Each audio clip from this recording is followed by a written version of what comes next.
We've played 4 to 5 hours of Resident Evil 7 in preview form. My name is James from Games Radar, and here to tell me all about that hands-on time is Leon Hurley. Hello. So Leon, the fun of Resident Evil is experiencing the scares and revelations for yourself. So we're going to keep this as spoiler-free as we can, but there is new footage and details in here that you might not want to see or hear if you're avoiding everything.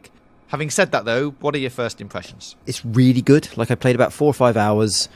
It's probably, even just at the preview stage of what I played, one of my favourite things I've played this year. It would be a good horror game even without the Resi name. And the fact it's a good horror game after sort of 5 and 6, where it was all, you know, monster action, camp, city stuff, like, it's still a good horror game, so it manages to undo almost sort of the damage of Resi 5 and 6. So what we're seeing here is edited highlights from what you played, both in and out of VR, captured on PS4. Yes, yeah, played it in both. Yeah, VR's awful, but we'll get to that in a minute. Awful in a good way, though. Awful in a good way, yeah. So where does this section of the game take place, and what's going on? So it starts, it's about an hour into the game. Again, for spoilers, Capcom are really, really tight on spoilers, so I have no idea what happened in that hour to get me to where I am. One thing you notice early on is that Ethan's hand has been cut off and stapled back on, so something weird is happening there. But yeah, so you're sat around a table with the Bakers. They're the mad sort of Killbilly family. They're trying to feed you chicken guts by prying your jaw open with a knife. That's horrible. But then you escape. They wander off. There's a doorbell ringing, and you escape, and it gets into kind of how this new Resi plays in first person, where you're sort of creeping around parts of the house. There's usually one of the Bakers maybe around trying to catch you. So it's a bit like Alien Isolation and a bit sort of Jason Voorhees, Michael Myers. You're creeping around. Right at the beginning, you have to find a key to open a trapdoor. It's quite a small area. Jack's wandering around with a shovel. If he catches you, he will kill you eventually. You can basically kind of shoot him and stun him and run away and hide. But that's kind of the main thing from what I've played, is you'll have areas where you're on your own and you're trying to solve a puzzle or find some pieces. You'll have areas where they're there trying to sort of catch you. And it's very, very Resi. Like, it's ridiculous. It's in first person, but it's so familiar as a Resi game. You have the item chests, you're juggling your gear around, trying to fit it in a small grid. You have the safe rooms that play little warbly tunes, and it has like a tape player instead of a typewriter to save on. It has the chest that you store your gear in, and you go in there, and as soon as you hear the music, you know you're safe. You know you found a safe place for a little while. So even in first person, it feels ridiculously like a Resi game. You have this sort of spooky mansion. It really feels like a return to the original series values. So the core of the game, from what you've played so far, is basically hiding and solving puzzles around this mansion. Yes, and there is combat. You get a gun, you get a shotgun, you get this weird sort of flamethrower that looks like a kind of a hairspray canister on a bike handlebar. But with the Bakers, they're pretty resistant. They'll kind of go down, but they'll get back up. So it's more of a delay or a distraction. There is a new monster though, and that's called the Molded. And there are these sort of slimy kind of black growths on the wall, and these molded creatures kind of come out of it, and those you can fight and kill. Like, early on I counted like a couple, like one at a time, a few times, and they take a lot of bullets. If you don't have any special ammo or better ammo, you can craft, if you find gunpowder, you can craft like more powerful bullets, and I found like a gunpowder bullet would be a single headshot would take them down. Later on, at one point you go into a room and it's full of them, and that's like a classic kind of Resi zombie moment where you're like, I can't fight this, and you just run through them and just flail like them out the way and get out the door and just don't go back in that room for a while. So there is actual kind of combat, but most of what I played was trying to get away from Jack, trying to get away from Marguerite, trying to sort of find things to solve puzzles. And the puzzles are very Resi. There's like dog head medallions you have to find, there's a cow thing you have to find. It's all that classic kind of animal shapes and weird, like at one point you solve a puzzle and Ethan kind of goes like, who builds this shit?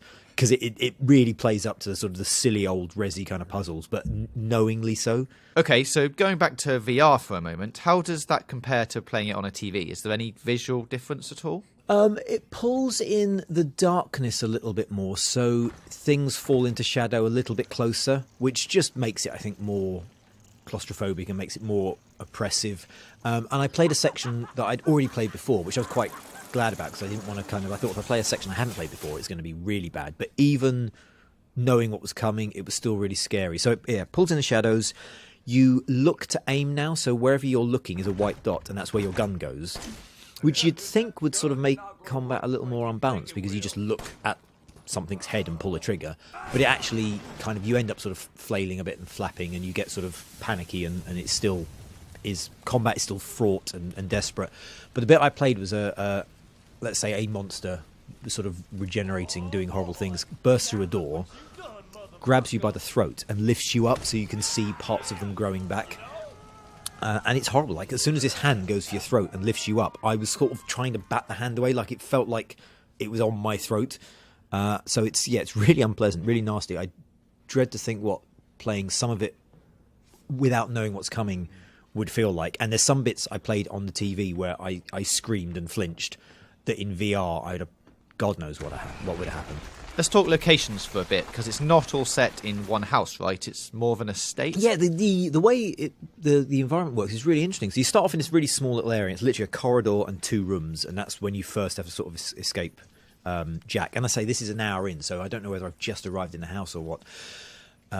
But yeah, so you go through there and you unlock a door, and then that unlocks another bit of the house, and you explore around there. You have to solve a puzzle, and that unlocks another bit of the house. And then after a little while, you get outside into a little area with a trailer, and the trailer is a safe room.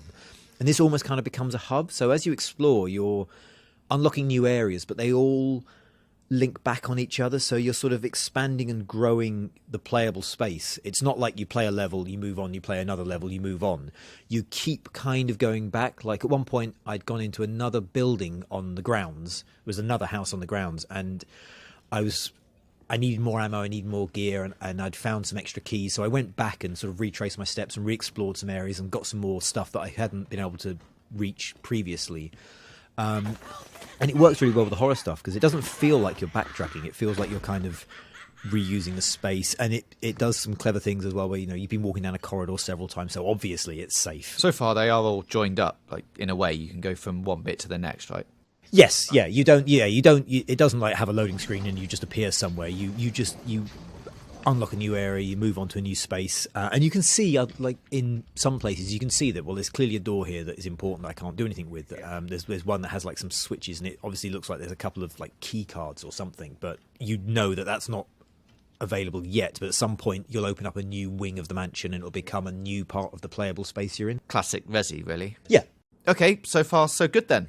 No, I really enjoyed it. Like, it genuinely is. I was thinking about this. It is one of my favourite things I've played all year, even just as a 4 or 5 hour demo, because it is sort of, it does a thing that works really well with horror, where it's both familiar and unpredictable. You're kind of like, both in terms of being in the house and being in Resident Evil, you're like, I know this place, but something's wrong, and you don't quite know what's coming. The sort of the first person stuff, and the new thing they're doing with the enemies, like the Bakers being like, the Bakers are more of a prominent character than you are, because obviously in first person you're sort of non-existent. So they're all the character in a game.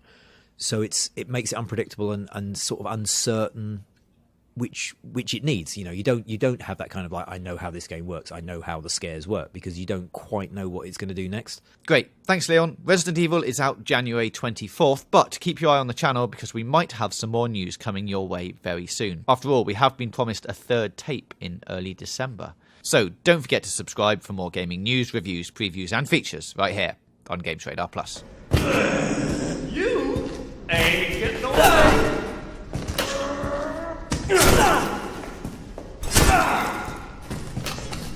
Ah!